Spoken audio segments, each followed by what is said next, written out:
Hey y'all, AB3 here.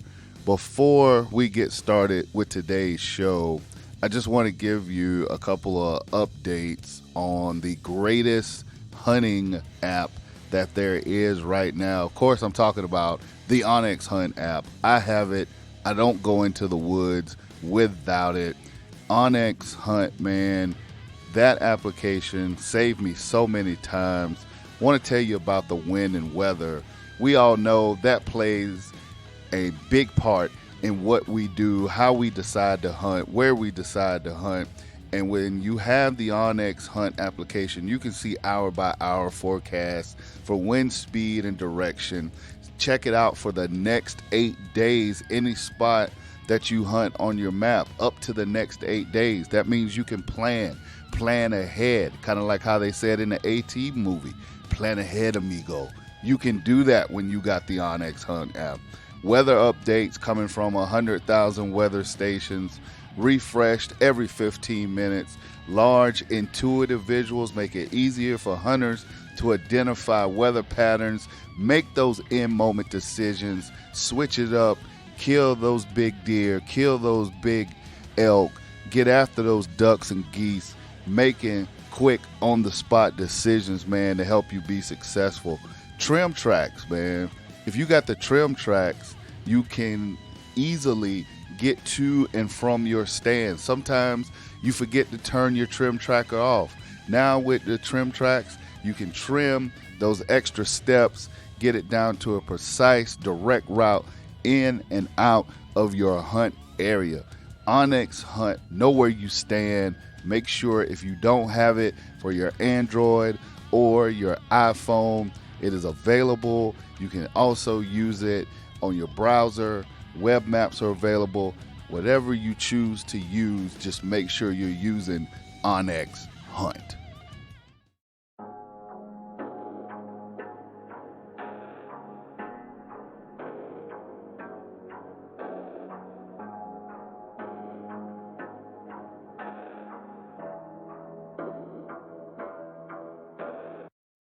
From Stone Mountain, Georgia, this is the Bryant Land Show. Hosted by proud Gamecock and South Carolinian AB3. Man, welcome in to another exciting Monday, another great episode of the Bryant Land Show. Hopefully you are listening on our website, bryantlandcountry.com. bryantlandcountry.com. Hopefully you are listening to the podcast there. If you're not, when you finish listening to the podcast, make sure you go on over to bryantlandcountry.com. Want to say thank you and what's up to the folks at Onyx Hunt. Want to say thank you and what's up to the folks at Traeger Grills. And a big thank you and what's up to the folks over at Our Set of Boots. All of those good companies sponsoring the Bryant Land Show or sponsoring our hunting and fishing endeavors in some form or fashion. Make sure you go and check them out. Now that we got that out of the way at the top of the show, I want to talk about who I have on the show today. My guest, if you will, today is Scott Ellis, four-time grand national champion turkey caller.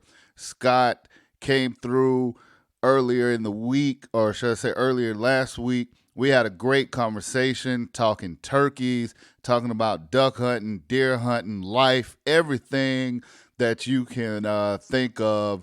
It's crazy because we had never spoken to each other, never met other than following each other on social media.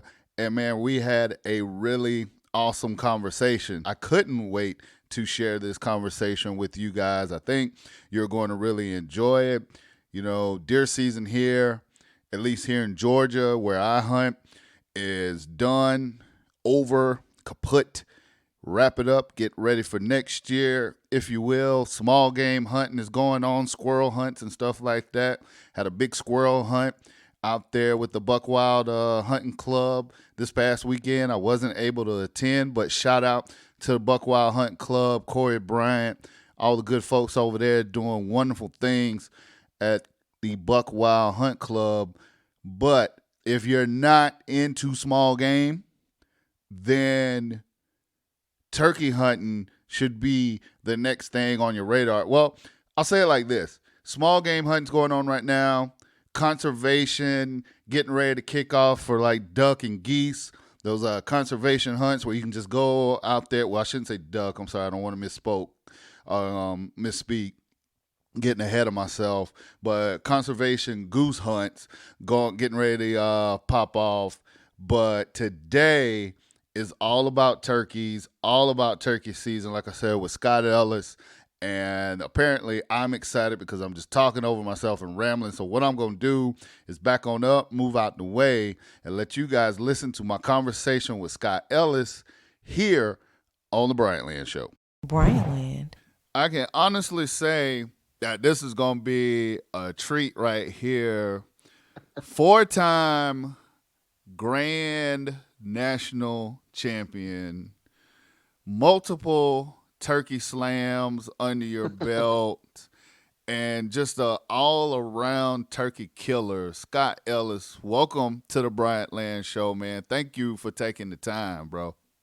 I am glad to be here. I'm glad to be getting turkeys on my mind, and spring is right around the corner here in Central Florida. As we spoke offline about, first hunt will be next month with Jake and the South Zone Youth Hunt last weekend in February. So it's right around the corner. I'm looking forward to it.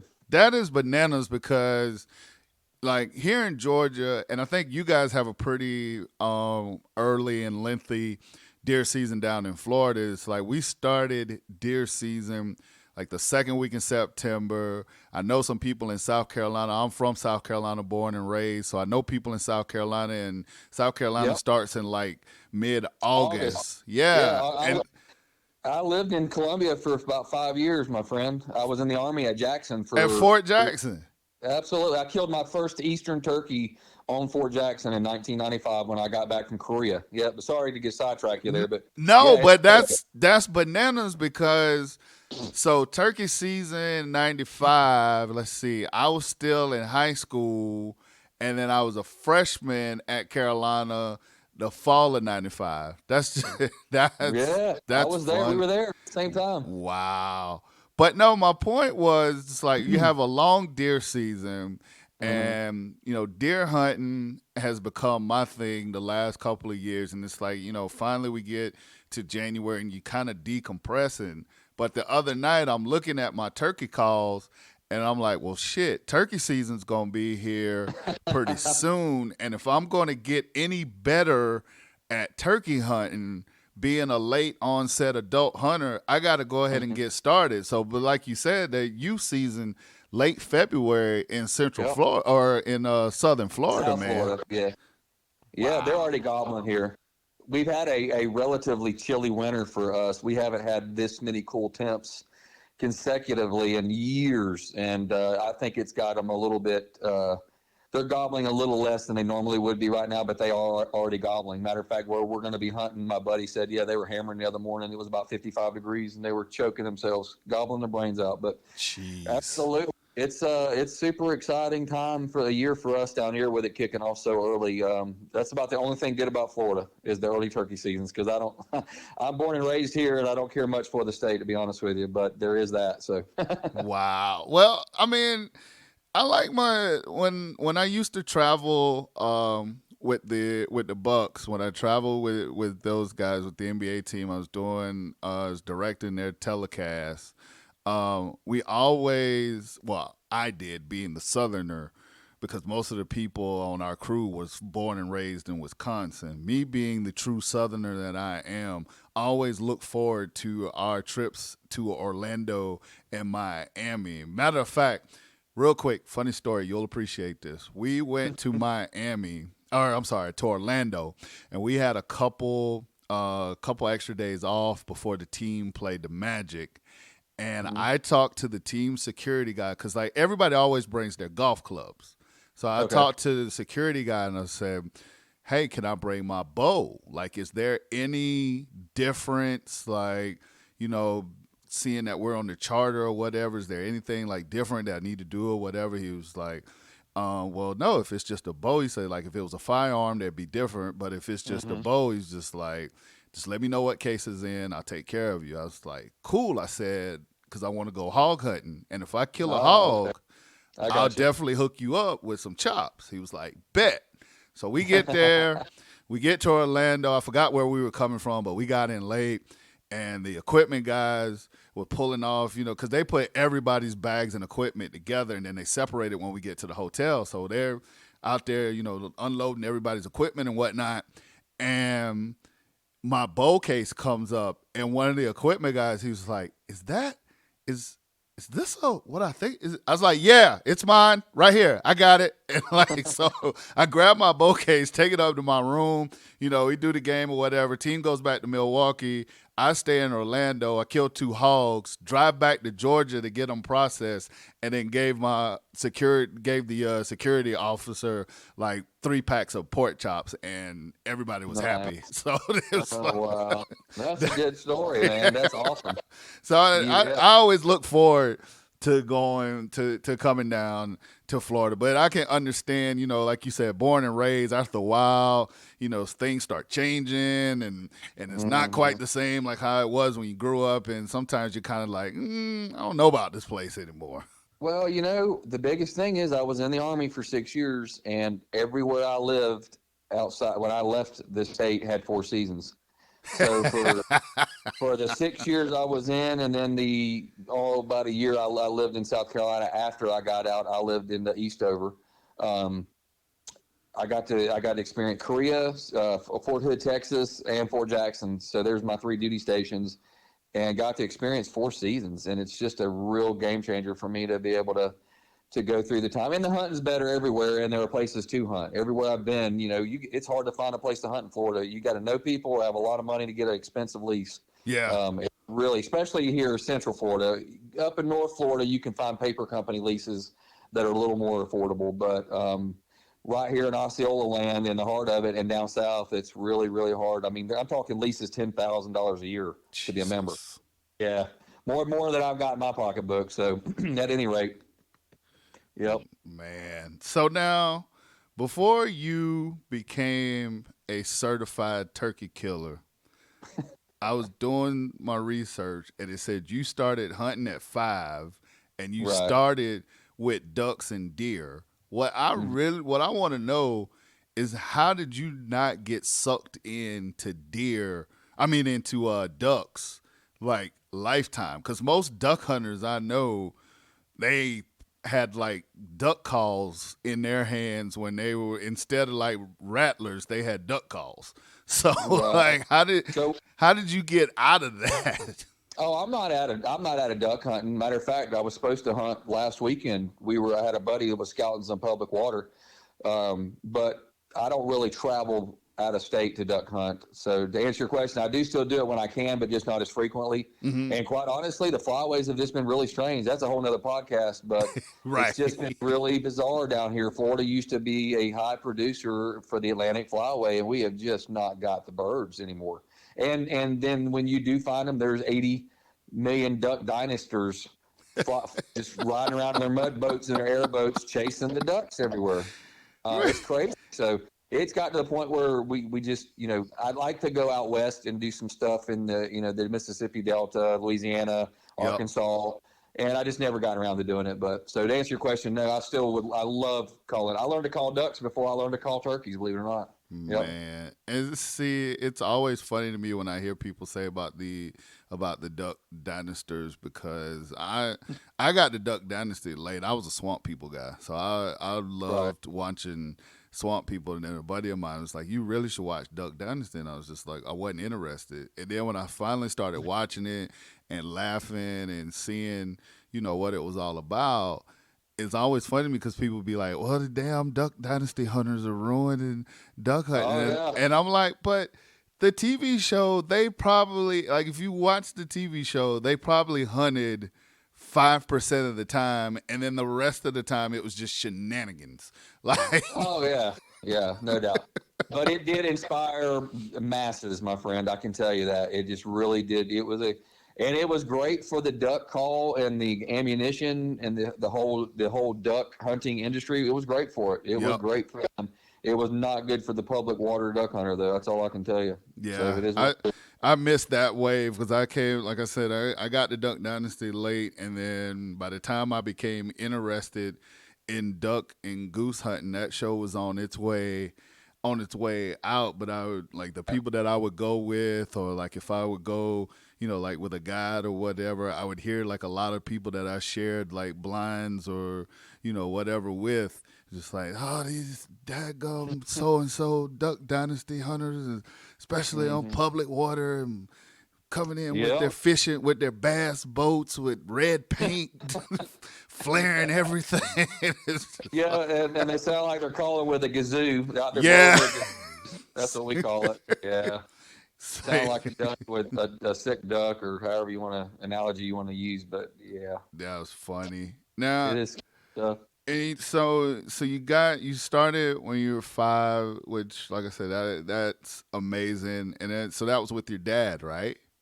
My dad and my uncle. That's right. Wow. Started also squirrel hunting and dove hunting as well. I was taught gun safety with a Red Ryder BB gun, literally 4 or 5 years old, probably about 4 actually. I started being taught gun safety, control of the weapon, safety on, safety off, identify your target, all of the cardinal rules to gun safety, and was very responsible. And then by 5, I was shooting a 410, and then started actually shooting at dove and duck hunting and deer hunting. I think the ducks actually came a little later than 5, but the squirrels and the dove were 5, 6, 7, around 8. I killed my first deer at 8 years old, I believe, 1985, however many years ago that was, a while.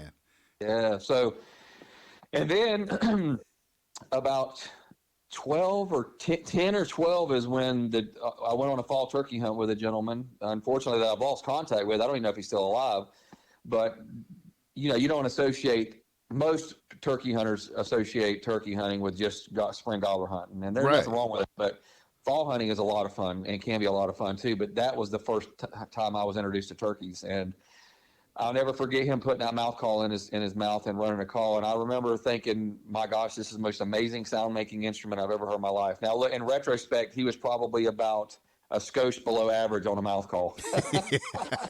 But at the time, I thought that thing was like, is like his mouth open and sunshine came out. You know what I mean? It was just like horns were going off, and this guy was he was the deal. So it was a great time, and we never heard or saw a turkey, but I was absolutely enthralled with the fact that you could communicate with these birds, and they would talk back to you, and you could have a conversation. And I've never looked back. I was in love with wild turkeys after that. Wow. Now, because going back to duck calls real quick, like I've been to kind of like the duck museum, like the Big Bass Pro Shop in Memphis, like the Ducks Unlimited. They have like all these different like paraphernalia, like guns and decoys and all that kind of stuff from back in the day. My point is, like, with that gentleman, was there a big difference between mouth calls from then or with that guy than they are now? I mean, technology is always changing and stuff, but is there like a drastic difference? Ironically, the calls that he ran, it was Quaker Boy calls. I was on staff with Quaker Boy for several years. That was my company growing up as a kid. Of course, I've been with Woodhaven now for, I guess, 12 years this month. Oh, wow. But anyways, those same calls, I think it was a cutter, and it was a 3-pack, a pro pack. It came in like a brown snuff can, and I think it was a cutter, an old boss hen, and a pro triple. And so to answer your question, they still sell those calls, and they still run just great. So there has been a lot of innovations in tensions and stretches, myself included. I've got 5 signature calls with Woodhaven. I've got the Bladed V, the Yellow Venom, the Black Reactor, the New Energy, and the Raspy Red Reactor. I don't know how I was able to spout all those off that fast. Because they got your name on it. That's why. Well, I know, but I'm talking about getting senile sometimes. But so those calls, if you look at them, every one of those calls are unique cuts. They're not, the only thing that's close to industry standard is my New Energy call, and that's a split V. But I trim the wings back on the sides, so it gives a little easier front end. It keeps a cleaner front on the yelp. But yet it's still raspy. It still sounds turkey. But that outside of that, the other 4 are completely Yeah, they're just different slits and different cuts, and they do create different hen turkeys without a doubt. So, and the other thing I mentioned was tension. The calls of the old days were very loosely stretched, and as a call maker myself, obviously, I figured out a long time ago you can do a lot with a call by upping the tension, like going dramatically the opposite direction. Like if you stretched a call at point 100 or point, we'll call it point 125, which is a quarter inch of side stretch. Mm-hmm.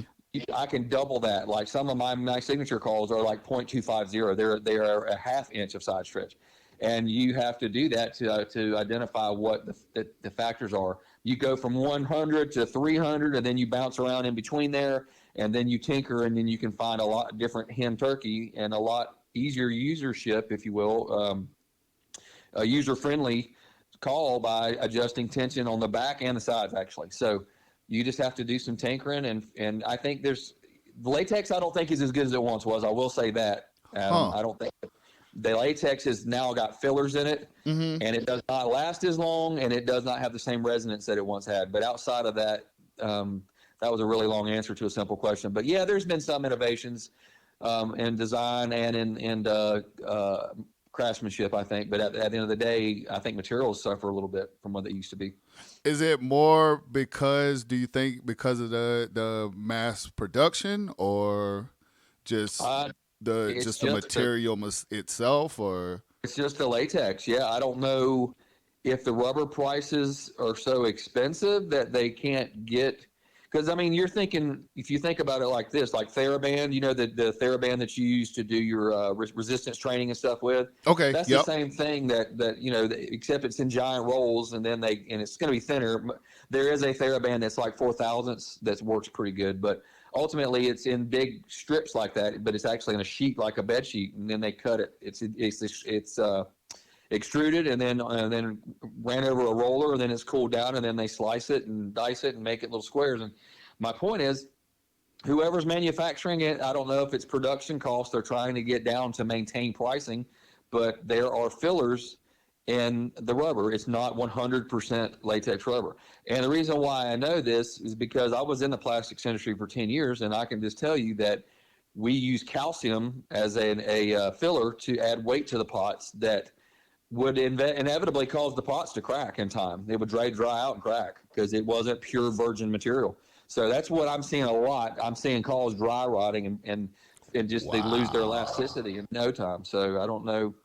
It is what it is. I mean, calls last me about a season anyways. You know, as much as I run them in the woods, I make my own. You know what I mean? I have my own two materials, and I stretch up my designs and that I have at Woodhaven. But they literally, if you put any use to them anymore, I get about a season out of one anymore. If you use toothpicks and take care of them, here's a great tip. I've got a YouTube clip on there about it. Use a toothpick to keep that top reed from sticking, and it'll last a lot longer for you as well. That is crazy, because clearly I have not been using my mouth calls enough, because I've been using the same I'd say probably about the same 4 or 5 mouth calls over the last 3 seasons. So clearly I am not doing enough turkey hunting. Are you keeping them in the fridge at least, or are they just in your vest? I keep them in the plastic. They come in like those little plastic containers. Right. And I keep them in the plastic containers, and then they're in my turkey bag. So I don't leave the call completely exposed. Like I at least keep them in the plastic. I was reading though on your website about that though, keeping them in the refrigerator, and I said I was going to ask you about that. Like what? So what is that do to them? It preserves the life of the tape and the latex. Really, I mean, it's dark and cool, and it just controlled environment. It just extends the life of the latex, keeping them in the fridge. Now, anything you do not outside of leaving them in your truck is going to be better. You know what I mean? You can leave them at room temperature and pack them away. That's not horrible for them, but don't ever leave them in your pickup truck or out in your hunting camper or whatever, because the heat's the worst thing that can happen to latex and a mouth call. It will ruin them in a heartbeat. And plus, I always just felt like, you know, just leaving them out and leaving them exposed, and you're talking about something that you're constantly putting in your mouth. It was just like, okay, well, at least I should like keep it, in the little plastic container to keep it covered. I mean, God forbid what what could land on a mouth call if you just leaving it leaving it out or whatever. Oh yeah, that's right. Yep. Keep them protected, and they're very delicate. The reed gets ripped or tugged on it, it's ruined. So, yep. Man, now I do want to talk more about like your beginnings and stuff, but since you've brought it up, and it's definitely something that had piqued my curiosity during my research. Now you said that you customize and you make your own calls. Like what all goes into that, and about how long does it take for you to make a call and get it like to where you want it and it's sounding like how you want it and stuff like that? Not long. Mouth calls are not that hard to. I mean, I don't want to talk Woodhaven out of sales here, but I mean, there's definitely an art to it. You have to have hand-eye coordination. You have to be able to make the little cuts. You have to be able to make sure you create the call with no wrinkles. So there's still there, but literally a few minutes to make a mouth call, and then if there's not many I make that won't run, literally. The only difference there would be if I'm just tinkering around with a cut design and I'm shaving this or cutting this a little deeper or taking a little more out of this notch or whatever. But outside of that, I mean, I can have you set of calls in about 10 minutes and you're ready to go turkey hunting. Wow. Now, are you a strictly mouth call? Like, do you deal with like a box call or slate calls or anything like that? That's absolutely. I carry a couple pot calls. I carry the Woodhaven Vision Crystal, and then I carry a Ninja Aluminum. That's what I have my vest now. It changes from year to year a little bit. We come up with a new call. I might find a new favorite one, whatever. But I always got a Vision Crystal in there. And then I carry a Cherry Real Hen or a Ninja Hen. One of the two I'll carry box call wise. And then I'm a huge tube call advocate. I've been running a tube call since I was a kid. And we have a Ninja tube. And I run that and love it for running and gunning. And then, of course, I'll carry I have a crappie jig case, like for crappie fishing, crappie, however we call them specs in Florida, but I'm talking about jig case, and it'll hold I'll probably carry 50 mouth calls in the woods. Because another great tip is simply I change calls religiously, because what happens is that latex, within 5-10 minutes your latex gets saturated with saliva, and it loses the sound qualities. You've got about a 10-15 minute window when that call is going to sound as good as it will sound. And then after that, it'll still sound okay. But if you have a good ear for it, I have a pretty good ear for it. It gets drenched, saturated, and then loses some of its life. So I'm always the guy that's constantly flipping in a new call. Yep. That is wow. Because it's funny because I've sat and I've thought, I'll pick a call and I'll start out with this one, like really no rhyme or reason. Like I'll start out with one call and then I'll hit that one a few times and then it's almost like, okay, well, maybe they don't like that one. So then I'll switch and then I'll try another call. But I never thought about the fact that, like you said, well, because you're having it in your mouth, and then because a lot of times I like to bow hunt turkeys, most of the time that thing is just sitting in my mouth, like, and I'm hitting it every so often, especially with Easterns, because everything that I've ever heard about Easterns is that you can overcall them, so you don't want to call them to death. So the call is just sitting in my mouth, in whatever interval, and making the calls and stuff. But that 50, wow! And I thought my 5 was a lot. Wow. Yeah, that's I carry a bunch. So, we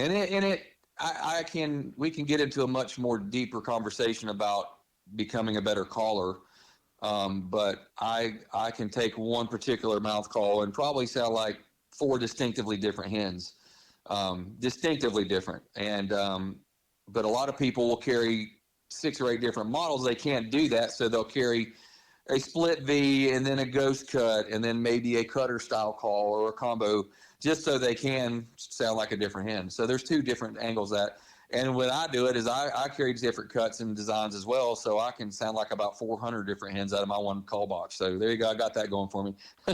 Hey, I mean, variety not only is the spice of life, but it damn sure helps you kill turkeys. So absolutely. It has more times than I can even remember by changing the voice to the hen. It's amazing. Turned them around in there, and turned them completely around just by doing a different kind of hen. Now, here's one that I heard last year, and it cracked me up.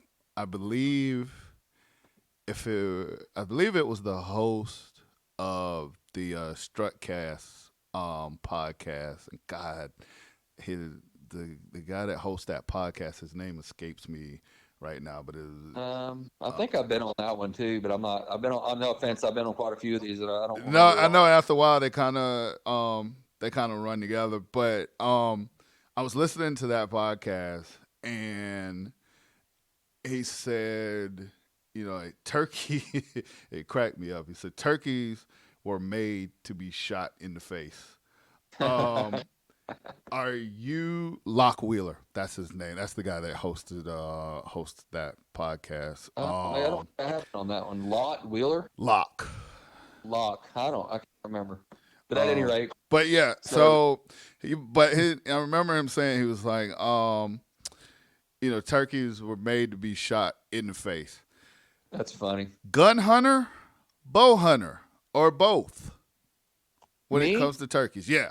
Oh, gun only. I love the whitetail hunt with a bow. I almost exclusively hunt deer with a bow. Mm-hmm. But I have never killed a turkey with a bow, and I don't know that I'll ever carry one. Just not my thing.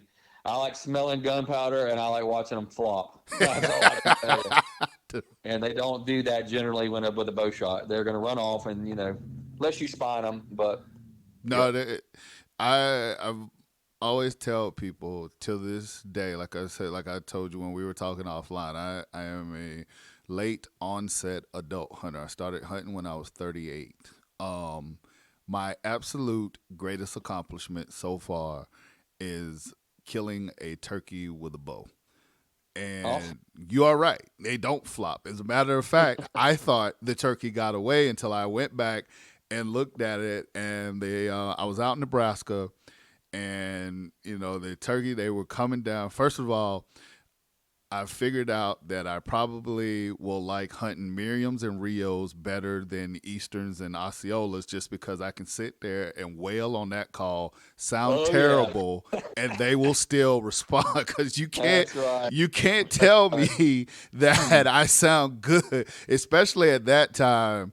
I called in, a flock of Miriams, and it caught me by surprise when they came in, and I had my camera going, and I'm looking at the colors, and I'm looking at the different beards, and then finally it gets to the edge of the window on the blind, and I'm like, well, shit, I got to shoot one of these things, or they're all going to go away. And so I draw back. I hit them. The shot itself, of course, I didn't get on camera. You can hear me drawing the bow back, and you can hear the bow hitting the turkeys, and then they're gobbling all the way. And so he takes off, and I'm like, okay, well, he's still running. So clearly I must have not hit him, or I didn't hit him right. And then he took off.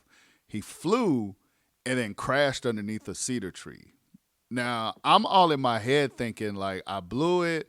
This is the only shot I'm going to get. I came out here to Nebraska the first day, evening hunt. I got, these turkeys. I was able to call them in, and I missed. Like, I'm never going to have a good shot opportunity. So I showed the video to the guy, and he was like, well, it looks like he flopped up under the tree. So we haul ass back to the spot we were at. In my mind, I'm like, God, please don't let the bobcats or the coyotes get him if he's there. Sure enough, piled up under the cedar tree, sitting just as dead as he wanted to be. Yep. As opposed to when I shot my turkey in Wisconsin, I hit that sucker and he just flopped and rolled, and it was like, with your bow? No, God, no. With a Mossberg 12 gauge, man. And I popped that thing. He had to be about 30 yards away, and he probably rolled about another 3 yards after I hit him. Oh yeah.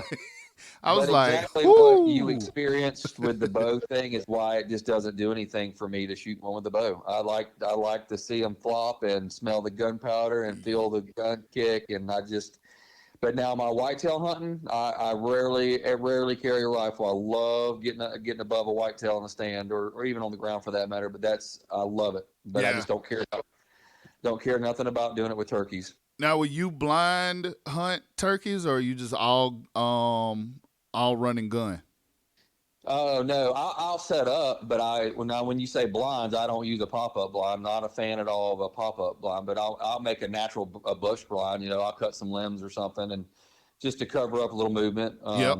Or a lot of times I'm just lazy. I just sit right at the base of the tree.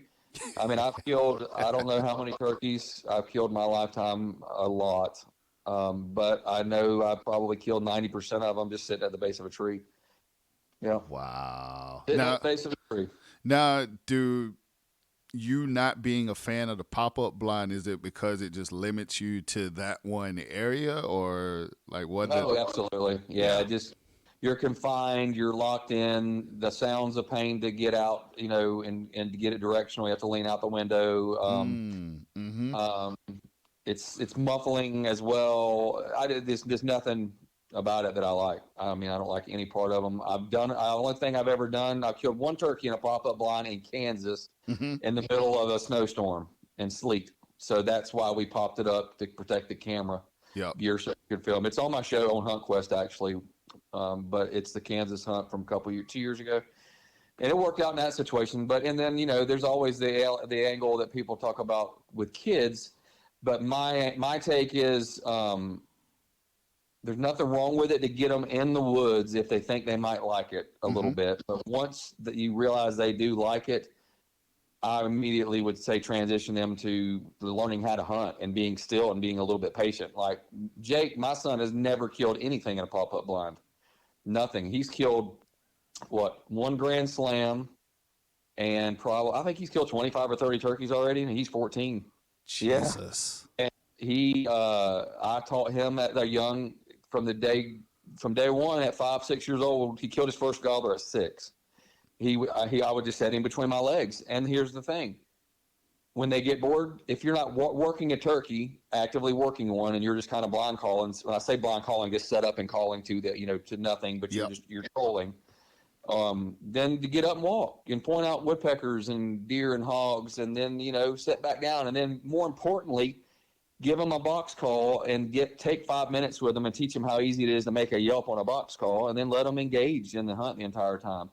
And deer hunting, the same thing. I mean, we never sat very long when he was a little fella. Now he'll sit all day. He will sit all day long in a deer stand. He does enjoy Kentucky with us every year, and he loves it. Now, early on though, we'd sit for an hour. We'd hunt that last hour or maybe an hour and a half after daybreak, one of the two, and he loved it. And then little by little, he wanted to hunt more and more. So, kids are the future. I guess I just felt compelled to touch on it briefly. And going back to the pop-up blinds, I mean, if you have to make a kid get in that to take him hunting, there's just a very good possibility it's never going to stick.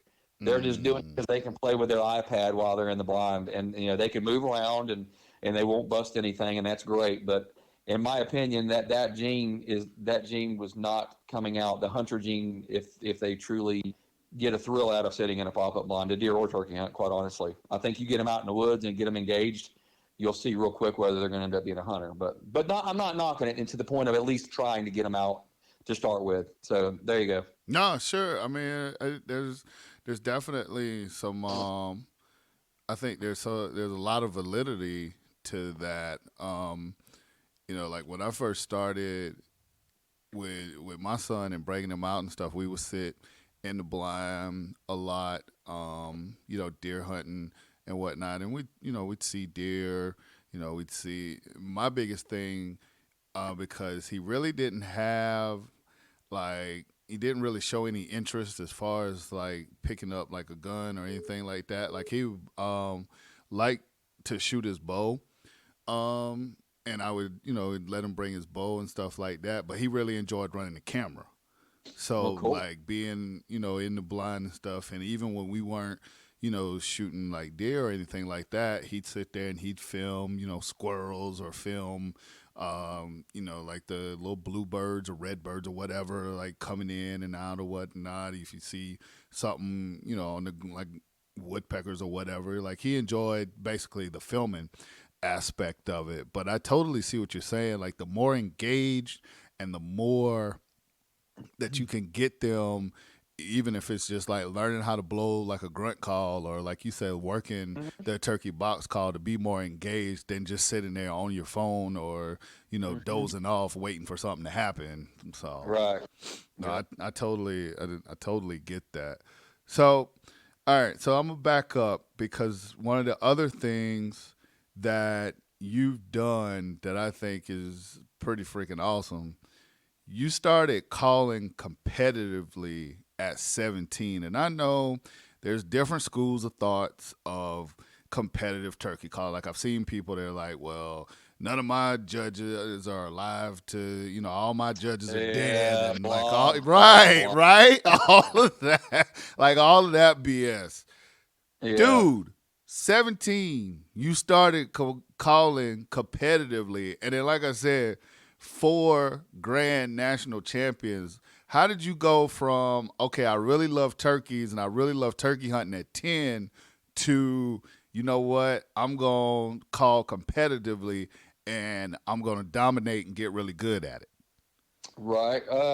Great story. It all stemmed from I'm somewhat musical. I play a guitar. I can sing a clip.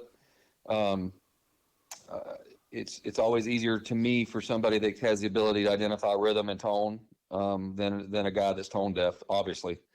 So the mouth calls, all the calling came really natural and really, I don't want to say easy, but it just came really natural. And I got really good, really fast on mouth calls at a young age. And I realized more than anything, hunting. I grew up hunting public land, Florida. That's all I had to hunt. Mm. And I was in the late '80s, early '90s, and that was right when the real explosion started with turkey hunting, the real big explosion, in my opinion.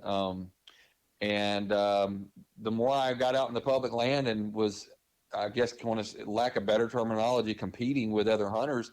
I don't want to tell you it was my sole purpose to go out there and call turkeys away from people, but I was killing birds. And it was happening because you didn't hardly get on a gobbling turkey, not have one guy yapping at him over here, one guy yapping over there. I mean, literally, it's kind of dangerous to think about, but you encountered that a fair bit. You still do. You Right. still do. So besides that, not just calling a turkey away from somebody. I'm not trying to be that guy. I'm just saying I started killing the crap out of turkeys and calling lots of turkeys in. The better I understood the language and the more I got good at it. And so finally I said, I've always been somewhat competitive. And I said, I'd like to take this to the next level. So the quick story about the 17 thing is I was technically a junior and called up in the senior division in 1992. It was my senior year of high school, and I only had enough money for one division. And I thought, well, man, I'd like to call against the big boys and see. I think I could do pretty good. Well, lo and behold, I placed second in that contest, and that was the first one I'd ever entered. I was second in the Florida State senior division at 17. And from there to get to where I'm at now, there was quite a hiatus because I went from let's see, I joined that was in '92 and of January. Following December, I graduated in that summer after that, and then I was in college for the first semester, and then I quit college and joined the Army, and then was gone. So I actually did not call for 4 years. So I got back to Columbia, South Carolina after going to Texas, going to Korea. I ended up back in Columbia, South Carolina, where I went to basic, and then I started competing at the South Carolina State. I think in '96 is when I came back into it. Sounds right. I don't think it was '95. It was '96. And then I quickly learned that this thing has even evolved since I started doing it, and I've got a lot to learn, Mm. a lot to learn. Because I was competing against the fellas. I don't know if you'll know any of these names because a lot of them don't call anymore. But Joe Drake was a name. Mike Mayfield, William Terry, Mark Prudhomme. These are all competitive callers in that era. Skeet Thomas, Butch Dill. Walter Parrott, Chris Parrish, all those guys. But that geographically, those the first I mentioned were the guys that were to beat in that area. These were the South Carolina boys and the Georgia boys. So, anyways, so I got my butt handed to me like in '96 and '97.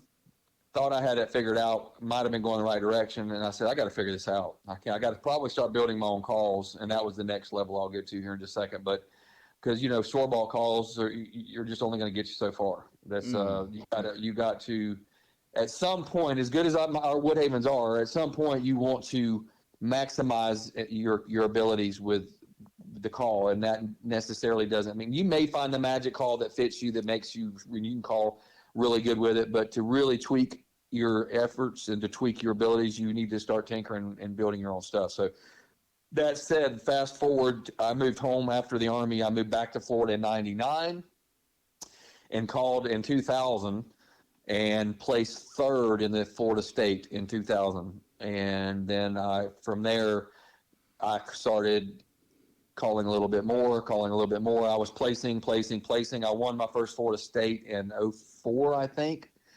And that's when I started tinkering and building my own calls. And that would be, 17 years ago. And I never looked back from there. I started traveling as work allowed. I was blessed to have enough money and a wife that supported it. And I started traveling all over the country, best I could. I'm in Florida, so I had to get on airplanes. So I found the best plane, cheapest plane ticket, and hop on a plane. And people ask, why did you travel to all those states all those years? I said, because I wanted to take the hen I created as I got better and better and started building calls.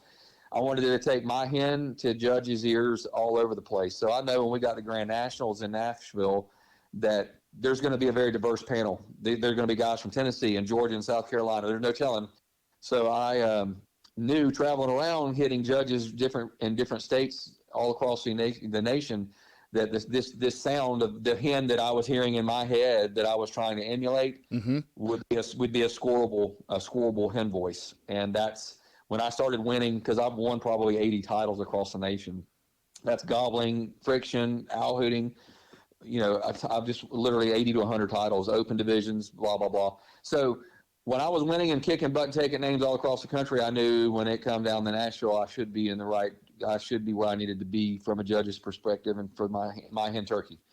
So, and that's when it started happening. And, won the 3 head-to-heads and have 5 top 5s in the open, and won the owl hooting, and I won the U.S. Open owl hooting, and top 5 in friction. I've top 5 in the gobbling division. I've had a good run of it. And now since COVID has changed a whole bunch of things, I don't know when the next calling contest will be, honestly, but it's not going to hopefully shut down turkey season again completely anyways. Right. No, that was one of the things that was kind of aggravating last year. I know when we were speaking offline, you were talking about having a trip planned. I had one planned to Texas to go hunt Rios, and I wanted to go so bad, but I just couldn't. Like with everything starting up, I couldn't do it. And it was funny because the outfitter was just like, well, it's like, well, where are you coming from again? I was like, Georgia. And he was like, okay, well, why don't you drive? I said, I wouldn't mind driving. I've driven to Texas before. It wouldn't be a big thing. I said, but Louisiana is like closing their borders and stuff. And I don't want to drive all the way from Georgia, get to Louisiana and can't, or get turned around at the border. Like, because this was like when everything was just starting. So you got people, you got states talking about, if you come in the state, you can't leave for 14 days. People are closing their borders. So he goes, well, if you go up and come in through Oklahoma, you won't have a problem. I'm like, dude, I am not going completely out of the way driving to come in and kill turkeys. I said, you know what? Let's try. I said, my deposit's good, right? He was like, yeah, your deposit's good. I was like, all right, put it to the side. I said, I'll either come there for a deer hunt later on this year, or we'll try turkey hunting again next year. And he was like, all right, that's fine. I was like, I'm not driving around and coming through Oklahoma to come kill turkeys. And that's like we talked about again offline. I had a trip planned to Washington State, ticket ball, and one to Michigan. And I was actually right on the cusp of pulling the trigger on one to go hunt Maine. I was going to hunt Maine. That was the 3 new states I was going to try to kill birds in: Michigan, Maine, and Washington. Because I hunt.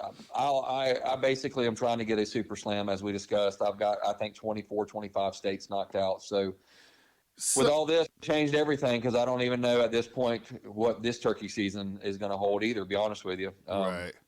It's definitely up in the air. Definitely up in the air at this point. Well, to go back real quick, just for my listeners that may not completely understand, let's break down the slams real quick. So the Grand Slam, and you correct me if I'm wrong, it's the Eastern Miriam Rio, and Osceola. Those are the 4 subspecies. Right. That's considered a grand slam, correct?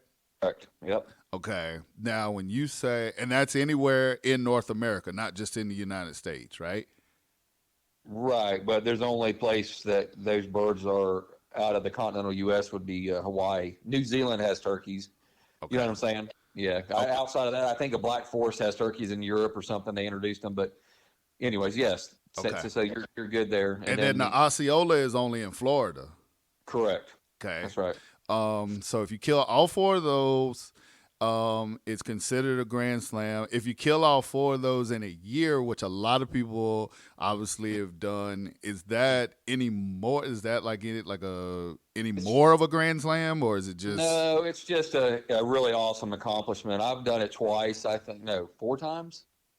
Wow. I don't even know now. I've gotten 6 grand slams and 2 royal slams, and I don't even know. I've lost track, but I've done it at least twice. I know because I did it with my son on one time, a couple years. It's on Hunt Quest again on my show on YouTube. Check out Hunt Quest. It's on there. How cool is that? Go ahead and finish your thing.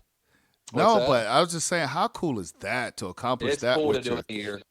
Yeah, it's really neat to do it in a year and visit all the places you'd have to go to do it. And with your son. Oh my goodness. Oh yeah, it was awesome. And then now the Royal Slam, add the Goulds. Okay. To the 4. And that's down in Mexico, right? Right. Okay. And I think they're giving tags in Arizona and New Mexico. I think both states are now getting them on the southern borders, I believe. Oh, yeah. Okay. Yep. Or it's just Arizona. I'm not even 100%. I think it's just Arizona. But anyways, and then you add the Oscillated, and that's the World Slam. Okay. And Oscillated is the cousin of the American wild turkey. It's the green blue colored one with the long spurs, no beard. They don't gobble like our turkeys. They make a different sound. Something I've never even entertained the idea of doing. Probably never do it. Where do you have to go to kill one of those? Central America, Yucatan Peninsula. Yep. Wow. Down in I guess Belize, I think, is where them things are. Mm-hmm. Yeah. And then you mentioned the Super Slam. Right. What is the U.S. Super Slam is just killing a turkey in all 49 states that have them that are indigenous to the states, which is every state but Alaska. Wow. They've even got the Rios in Hawaii, like I said. Wow. How off the top of your head, I know it's putting you on the spot, but off the top of your head, is the Super Slam, is that something that's been done like a lot? Oh yeah. Okay. Yeah, there's a few guys that's done it. I think that list is fairly short. Maybe Daniel Rohr's done it. Dave Owens has done it. I think Kenny Mount's done it. Dave Owens has the Pinhoti Project. There's not a lot of people. I bet there's a dozen guys that's done it. There's not a ton. It's a pretty touted, like I said, I think I've done 24 states, and I feel like, if I never killed one in another state, that would still be something pretty cool to talk about and, sitting around the table. But I just want to do it because it's something that would be cool to do. You know what I mean? Man, hell yeah. All the different terrains, all the places because I've literally hunted turkeys in every region of the U.S. I mean, from Washington, Idaho, that Pacific Northwest, Central Dakotas. I've killed birds in Nebraska. You going all the way to New York and then coming all the way down to Florida. Then you go back west in Texas, Oklahoma, Kansas. The only thing I haven't is the Pacific Southwest. Is that such a thing? I've not killed a bird in New Mexico, California. That's the only one spot in that region that I haven't killed a bird yet. And I've got some good connections in California. I want to go back out there one year and kill one. But cool stuff. Man, that is phenomenal, and definitely, let's see, because I was doing this the other day. I was thinking about this the other day. I was like, Miriam and 2 Easterns. So I still got like a Osceola and Rio just to complete just a general grand slam. Maybe one day when I can actually have the time, I'll try to complete a grand slam in a year. I kind of on the back burner want to complete a bow grand slam. Sure. Just because I love bow hunting. But man, after killing 2 turkeys with a shotgun, I'm kind of like, I see why people say well, you should turkeys were made to be shot in the face because it's definitely it's a different feeling. So but no, so now I know you gotta have a bazillion different turkey recipes, right? Don't tell me you're the guy that loves to go turkey hunting but hates to eat turkey. Oh, hell no. I love my wild turkey. Absolutely love it. I've got all kinds of recipes. Well, you want me to share one of them with you? Yeah, what's your best one? What's your go-to? My go-to is just frying it. Okay. There's a marinade out that you can get at Publix grocery stores. You can get it online. It's called Allegro Wild Game Marinade. It's a soy-based marinade, but it's not salty like your Dales. You can put it in there like overnight, and it doesn't overpower the meat. After that, I use a blend of 50-50 cornmeal and flour and go to town. Nothing to it. But that's just, outside of that, getting a little more in depth is a recipe where I'll take the nuggets and cut them, I don't know, in a 2x2 inch square, and then I'll pound them out thin like schnitzel almost. Oh yeah, and then you can take and put spinach in there and provolone cheese, and then wrap it in bacon, and then throw it on the grill. Season it up to your liking and throw it on the grill. That's fantastic. You can pound that breast real thin and fry it like schnitzel, like German schnitzel. Amazing. Just using seasonings and I guess it's what's the kind of bread? Panko. I think you use panko to do that schnitzel stuff. And you can make up a good white gravy with that and just smear it all over. It's fantastic. I'm trying to think, but honestly, 95% of the time we were just frying nuggets, and it doesn't last. A bird won't make it to the fridge. It won't make it to the fridge on that evening. Are you a big whole turkey guy? Like, do you take the time to pluck them and all? I've done it a couple times, and we've deep fried them, and we marinated and injected them, deep fried, and it was fantastic. But it's just a lot of work. Yeah, it's a lot of work. Yeah. Yep. Yeah. No. But I'm not saying that I wouldn't do it, also we take the thighs off, and you can cook those thighs, and they're very tender. The dark meat, it's really good. Really, you can make a roast or like a turkey salad out of the thighs. You can do it out of the drumsticks. You just gotta pressure cook it or parboil it, and then put it in a crock pot, and then peel it back. And once you do that, you can make a nice turkey salad out of drumstick. There's a lot of turkey. Sadly enough, and I'm just as guilty.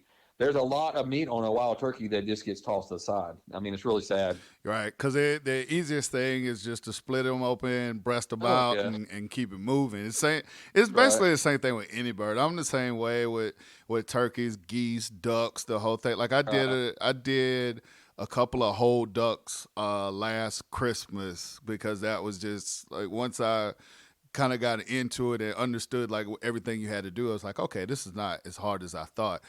But doing a whole geese or a whole turkey, especially like those geese that we used to kill in Illinois, those big ass like wingspan geese and stuff, it's like, oh yeah, man, trying to do a whole one of those, like you said, it's work.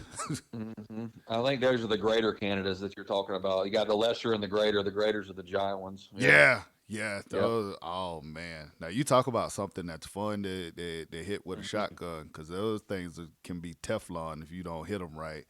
Right. So, all right, you got your championships. You got your recipes. You're having fun. You're killing turkeys. Hunt Quest. I like the name Hunt Quest because it's definitely all encompassing. So you're not just limited to like turkeys or just limited to deer. Like it's obviously, like you said, Hunt Quest. It's all about the quest. I mean, I like killing things and eating them. I mean, that's the end thing. You know what I mean? Right. But it's half the fun is the quest to do it, to get to the kill point. Just that's half the fun. 3/4 of the fun, even sometimes. Yep. Putting in the work. That's right. To be able to get there. A majority. Now I've checked out a couple of episodes. I can admit I've not watched them in depth as I should be. Are they all? You always carry a camera guy with you, or some of them like self-filmed? Like I can't imagine trying to self-film killing turkeys, running and gunning. I mean, that's a lot going on. I tried self-filming bow hunting this year, and I'm pleased with the success. But that's bow hunt Hard. I for do it. deer. Yeah. But for Um, turkeys, what about what say I you? generally have a guy that's just one of my buddies will usually run camera, or I'll run it if I'm calling. You know what I mean? Okay. I do that a lot. And I've self-filmed Shane Simpson, just to throw a little love out to my old buddy Shane Simpson. He's got a show called Calling All Turkeys, and Shane has perfected the art of self-filming hunts.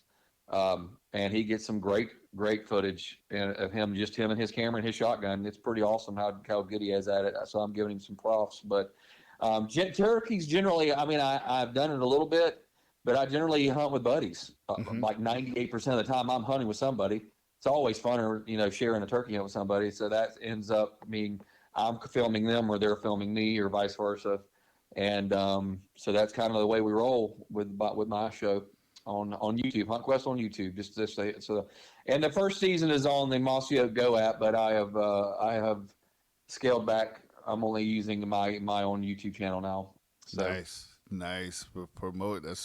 Hey, I'm all about self promotion. What like where did you come up like with the idea or the want to start filming and start capturing it? I know so many times a lot of people, they just enjoy doing their hunts and stuff, but then you take it to the next level and wanting to start capturing this stuff and putting it out on YouTube and whatnot. Was there like an epiphany or something that drove you to do it, or was it just like, what, I think I'm gonna start capturing this stuff?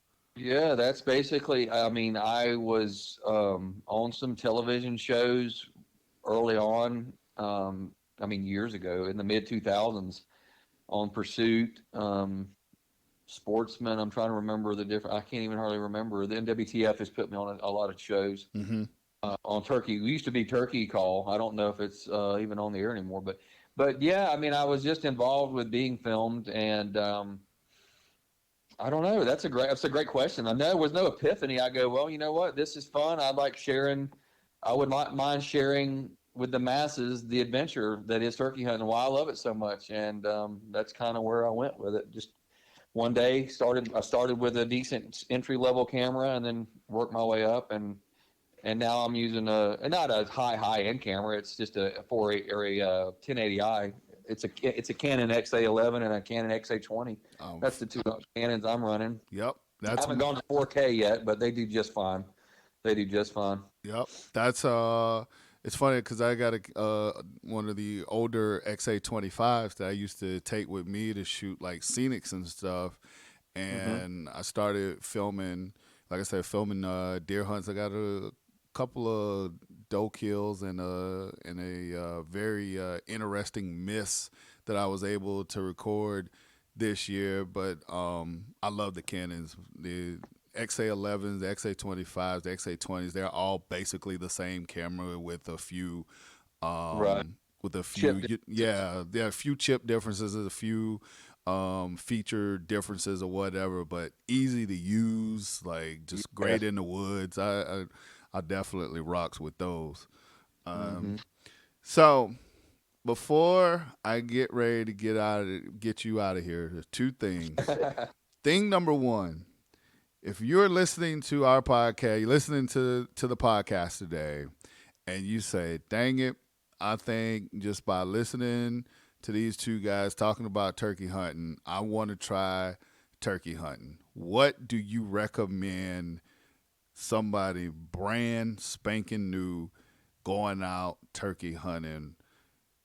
Scott Ellis's recommendations. What do you recommend? Like, how do they get started? Like, what call? Yeah.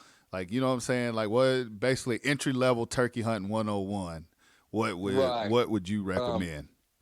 The easy, quick answer is find a buddy that already does it, and try to connect with somebody locally. It's not that hard through friendships and mutual friends and social media. I mean, it's just not that hard to find somebody sharing a common interest. That's the first thing. Go with somebody that's halfway decent at it. The next thing is go to my YouTube channel.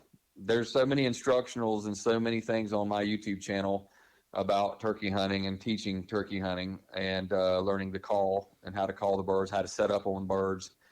After that, I have an app. It's called Turkey Tech.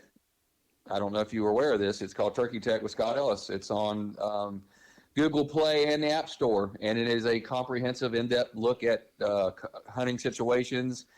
And there's some video and setup stuff on hunting situations, and then it's literally every like 12 sounds of the wild turkey, and it has me creating those sounds on a mouth call and a pot call.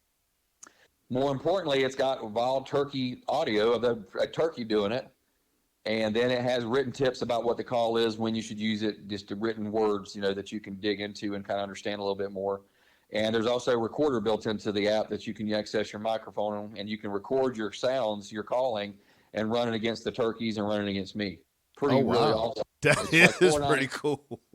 It's $4.99. It's cheaper than a cup of cappuccino, and it'll teach you.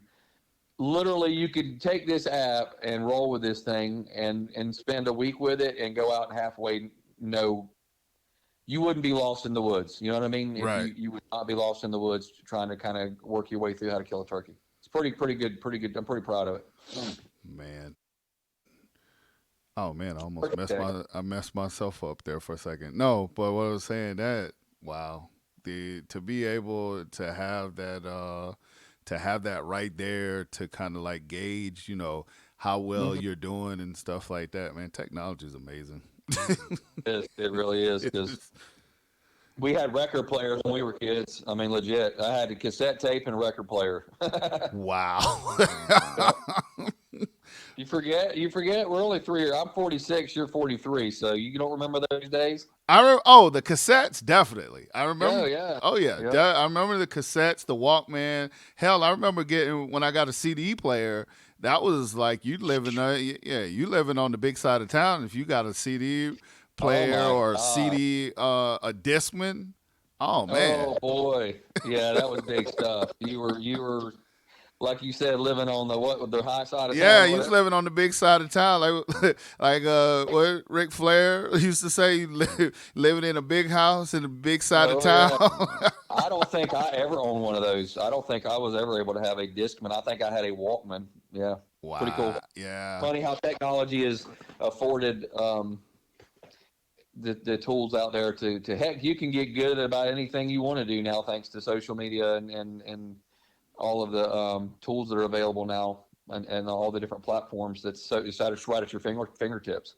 Yeah, no, between like you say, YouTube, and then just between YouTube and Google, it is amazing if you really want to be a DIY guy at just about, or gal at just about anything. Between, like I say, YouTube and Google, it's out there. So it's there. Absolutely. It is 100% there. So what's the second thing?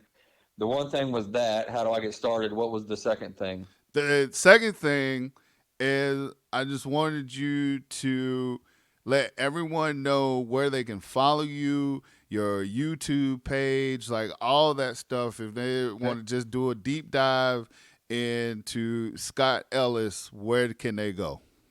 Absolutely. I've got a Facebook fan page, business page, if you will. It's Hunt Quest with Scott Ellis. My Instagram is just Scott_C_Ellis, or you can type in Hunt Quest, and I think it pulls it up that way too in the browser on Instagram. Also, I have 2 mouth call DVDs that are still available. On top of that app, you can go to my website, ScottEllisHunting.com. ScottEllisHunting.com, and there's I have Hunt Quest t-shirts available there. I've got Mouth Call Magic 1 and 2, which is also 2 more training tools for helping people learn how to call turkeys. They're good, very good instructionals. So I've had them out, oh gosh, one of them 8-9 years now, and the other one was about 3 or 4 years later. Mouth Call 1 Magic 1 was about 8 years ago, and Mouth Call Magic 2 was like 4 years after that. So been in the works for a long time, sold a bunch of copies, had a bunch of great testaments to a lot of turkey hunters that have changed their game for them. And then, of course, Hunt Quest, just type it in on YouTube, subscribe, click the subscribe button, and little more challenging for new episodes this year. It's something I wish I'm trying to come up with ideas of doing more content now. I think I may end up doing more instructional stuff because I only hunted the state of Florida last year. So I only have a handful of hunts, a few weekends, 6 weekends of hunts. So that was that, COVID shutting everything down. I've got, I'm dropping episodes on Fridays right now, and I've got a couple more left, and then I may have to start getting creative.